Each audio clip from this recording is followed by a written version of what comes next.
UFO Network. Then I found their website. Wait a minute, you can get behind the scenes. You can become an investigator. And so I said, you know what? This is what I'm going to do. Having now existed as an organization for more than 5 decades, MUFON's mission is to objectively investigate the hundreds of eyewitness accounts of UFOs and other aerial phenomena that are reported every year across the globe. MUFON started in the 60s as an association of private citizens who trained themselves to ask questions, to go to scenes where people had reported UFOs, to question people. They developed a whole protocol. They had a very sophisticated methodology that they used to document these things, and they kept records. Started in Quincy, Illinois, MUFON originally stood for the Midwest UFO Network. But by 1973, the organization had so many members across the country, its name was changed to the Mutual UFO Network. The group remained relatively obscure, however, until 1980, when it played a key role in a sensational UFO case called the Cash Landrum Incident. Betty Cash and Vicki Landrum were driving through Texas when they encountered this giant diamond-shaped object hovering and spewing out blue flame from the bottom. They stopped the car to investigate. The local environment is actually being heated by this object to the point where they try to touch their car, and it's hot to the touch. And then what happens is they notice that there's an army of helicopters, Chinook helicopters, coming to escort this object.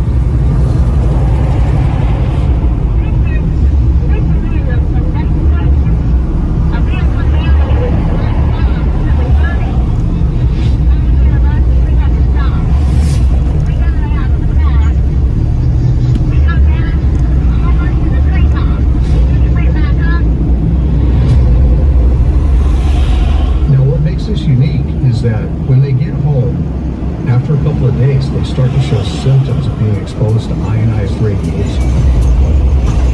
The women all had their hair fall out, they developed cancer, and they blamed the U.S. government for this. And this then became a very well-known court case where they were suing the U.S. government, essentially. This was reported in major newspapers all over the United States. They couldn't ignore this story. MUFON investigators got the witness statements, gathered the evidence, including things like medical records, which were sent into the legal case. And although the witnesses didn't win their case, what's important was that that gets it on the record. Without MUFON, it's unlikely that it would have gone to court. It helped MUFON come to the forefront. It gave us credibility as a group, and it was a really establishing moment for MUFON. Mesa, Arizona, November 4th, 2022. You can click on this and you can click on your state and see if your case is coming up due soon. 40 UFO researchers have arrived in this small desert community for the annual MUFON Investigator Boot Camp. This intense 3-day conference offers hands-on training in techniques used to investigate cases of reported extraterrestrial visitations. With your group, we have 5 sites. Right, when you go to the site and you're going to find stuff, tag it, bag it, and you're going to submit it. MUFON strives to train up their field investigators to know photo and video analysis. We're expected to know how to read astronomical charts. We're expected to know how to look at flight radar returns. And that's just the tip of the iceberg. One of the strengths of MUFON is that it brings together people with different skill sets. So, for example, some of them will be retired cops, also people who specialize in imagery analysis. There are other people who know all about computers. So all the different things that an organization investigating UFOs might need, someone's going to have that skill set.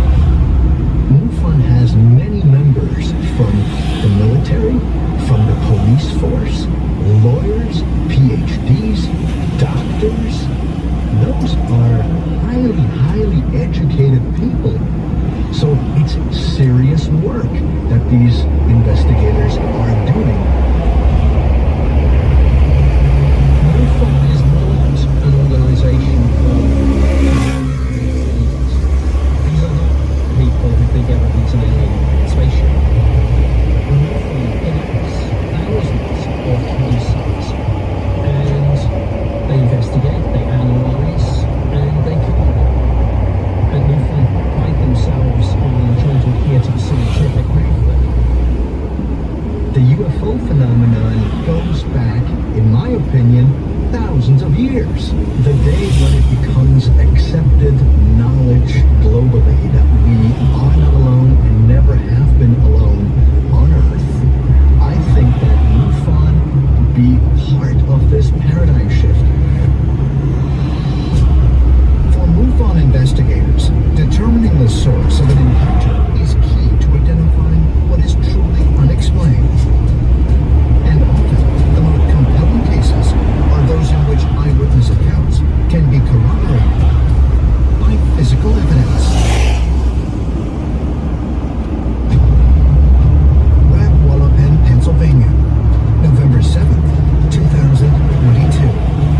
Former British Ministry of Defense UFO investigator Nick Moon and Dr. Travis Taylor, who was the chief scientist for the U.S. government's UAP task force, have arranged to meet with two seasoned MUFON researchers who investigated a possible UFO landing here in the summer of 2022. I'm really fascinated to see how MUFON do their investigations, what resources and capabilities they can bring to bear on these investigations. I find it really intriguing that at least they've taken on that role, because in the United States, there is no government office that's set up to take UFO reports. With the UAP task force, we only looked at military scenarios. We never looked into civilian events in detail because we had no authority to go and investigate inside the walls of the United States, right? Right. I'm going to be interested to look at this case through the lens of the way we did things at the UK Ministry of Defence. We took a very methodological approach to these sorts of things. Before proceeding to the site of the alleged landing, Travis and Nick meet up with Robert Spearing and Jason Albertson, the MUFON investigators who conducted the original inquiry in July 2022. I'm MUFON's International Director of Investigations. I have a forensic background, and this is Jay Albertson. He's a field investigator from Pennsylvania. I'm also retired military. I'm a chemical, biological, radiological specialist.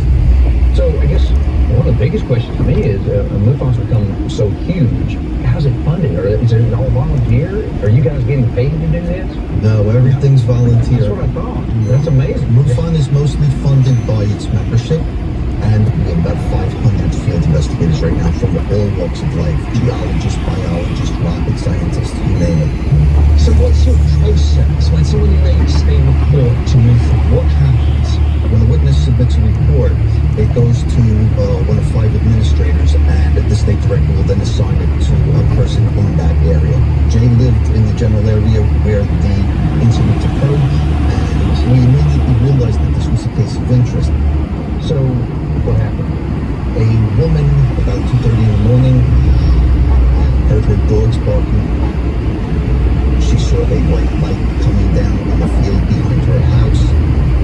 The crickets and cicadas had stopped making noise, which is unusual in the summertime in Pennsylvania.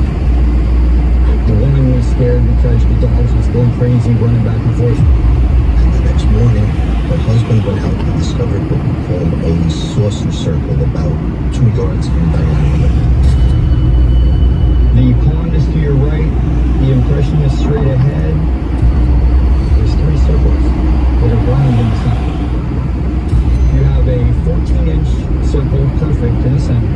Then you have 2 12-inch circles on the left and right, and they connect with the outside impression that comes down. So up here, and here's the big circle. There's another one here. It's the... Would that be landing here? Did the ring look dug into the ground or pushed into the ground? The outer ring, that was pushed down about a half an inch. They hadn't mowed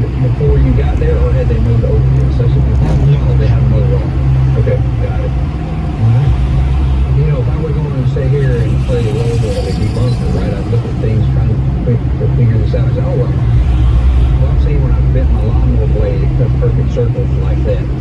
But you couldn't cut a perfect circle around it. Where you did it, I don't know how in the world, even with a zero turn radius motor, you couldn't do that. And then if it's actually depressed, it means that there's something that was heavy sitting there. Yes. So mine was really interesting. So when you get to the location, is the first thing you do to go to these circles because that's what's been brought to your attention, and what do you find? The first thing I did was I went to the circle, and I was taking photographs and getting all my measurements first. And when I initially was down on the ground taking samples, I felt a burning sensation on the insides of my arms, on certain parts that I just couldn't understand. Pain, nausea, headaches, and me being in the military, I knew exactly what that could have been. And are you worried when you scared? At that point I was. Because then I knew exactly To be radiation. I knew it was a flashback. I had to have been a flashback. So do you seek medical help for that? Yes, I went directly to the hospital. They were initially just burns, and then they circled. They initially looked at it and they said, "Is this a bun burn?" I said, "No." Right. Because, everyone's been bitten once before, right? You know what that feels like. And you're saying that was not what happened here, this is something else. Yes. After I talked to the doctor, he determined that it was unexplained skin eruption. What other data did you collect with this?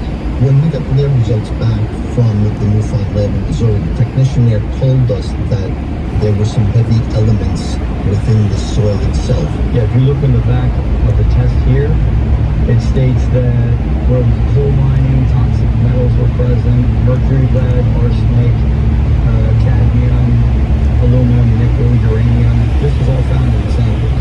The technician there told us that when heavy elements interact with the residual EMF field left over by whatever left the EMF field, it becomes toxic for them, and we believe that's what started the blistering on Jay's body. The other thing the lab found is that some of the vegetation within the circle had been burned from the inside out. So I believe when you add in that the plant matter was burned from within, you have more and more evidence suggesting that there was a strong residual EMF field.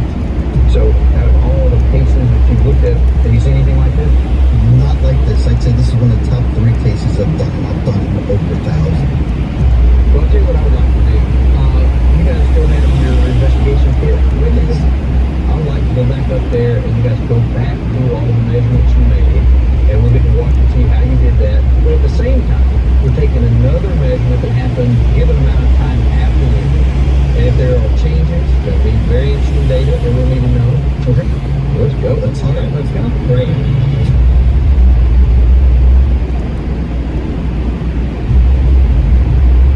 November 7th, 2022.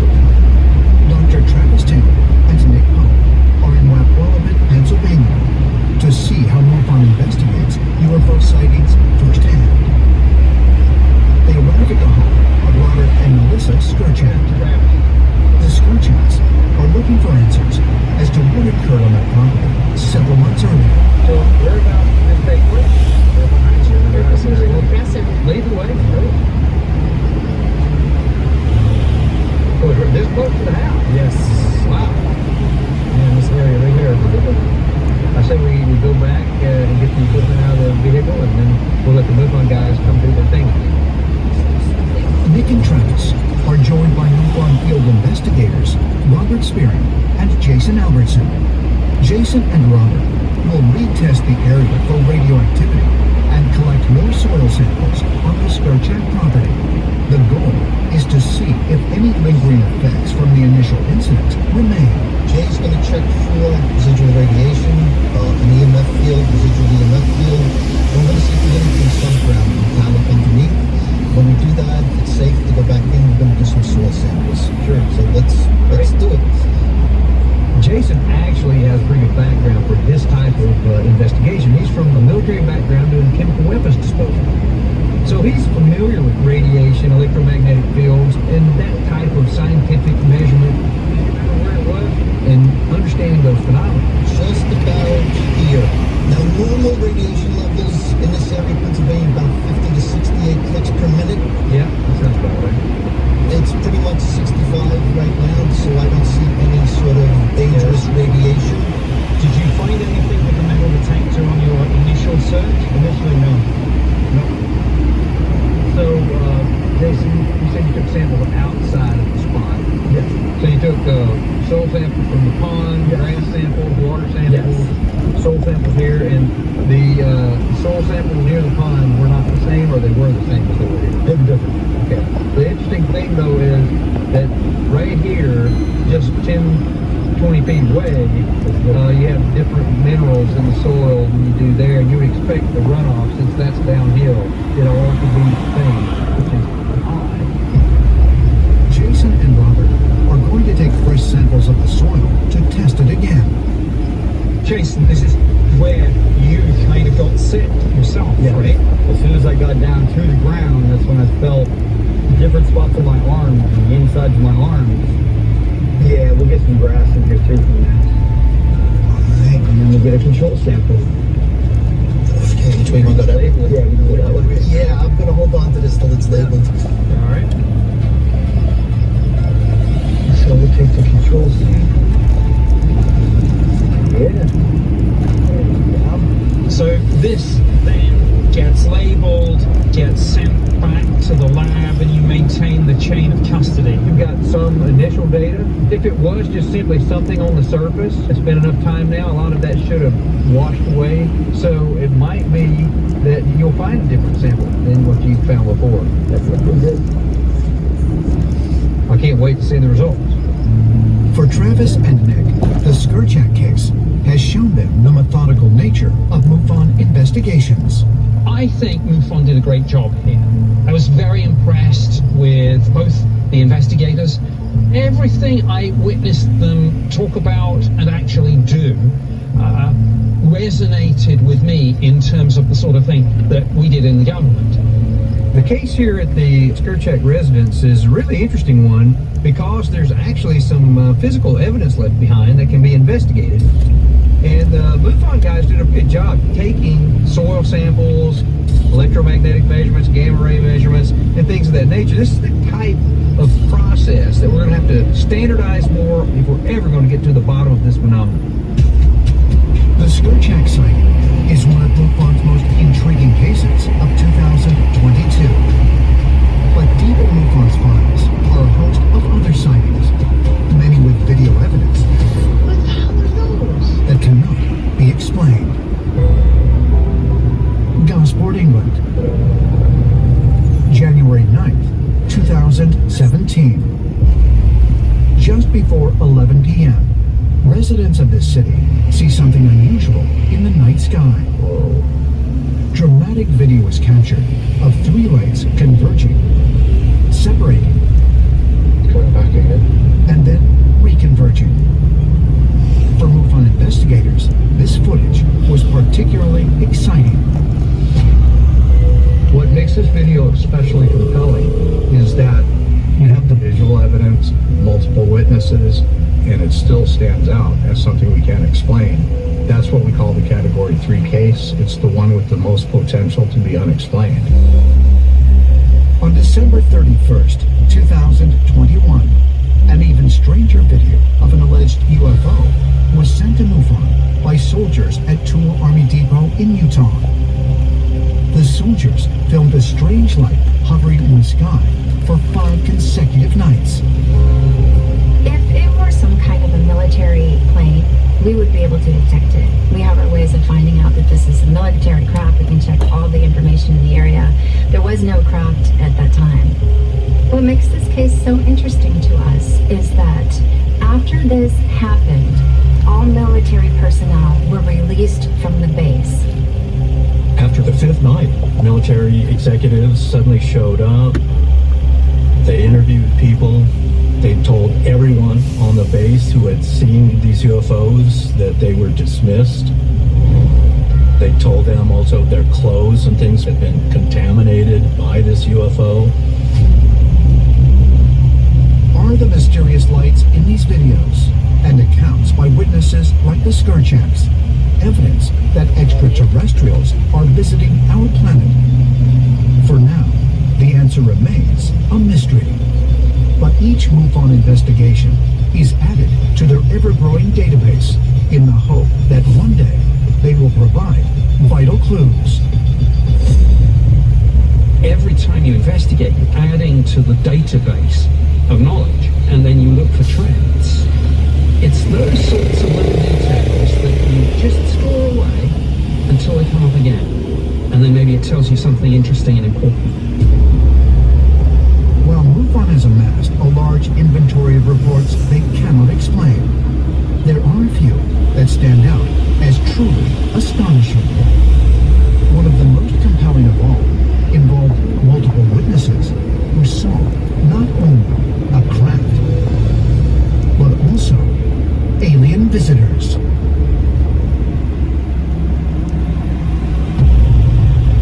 Oklahoma, July 2021. A man named Randy Young has come forward to report a UFO encounter that happened almost 50 years earlier in 1975. The story begins when he was 10 years old at the Miracle Mountains boarding school in Hartshorn, Oklahoma. Miracle Mountain was kind of out in the boonies of Oklahoma. That day, my brother and I were out in the sandbox, and we saw this circular, shining light that was probably 2,000 or so feet up in the air. And it didn't have the movements of an airplane. It was just hovering. And as it got darker, this craft got closer. It had lights that went through the midsection all the way around, and it had this classic saucer-type shape. For decades, Randy and his brother kept their extraordinary encounter to themselves for fear of how it would be received. You didn't want people thinking that you're crazy. You didn't want to ruin your reputation. But in the back of my mind, that story was always there. And with all that has been going on with the government, military jets that are, tracking these things, and there's been a lot more talk about it recently. I'm like, okay, if they're talking this big at this level, they got to hear the story. They need to know about what had happened in Hartshorn in 1975. And so I contacted MUFON.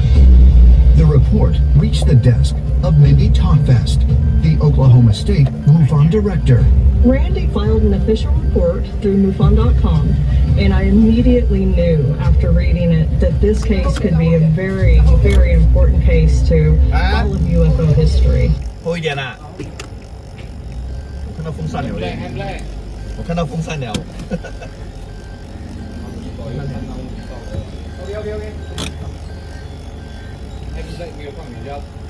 Hả thưa bố? Chương trình là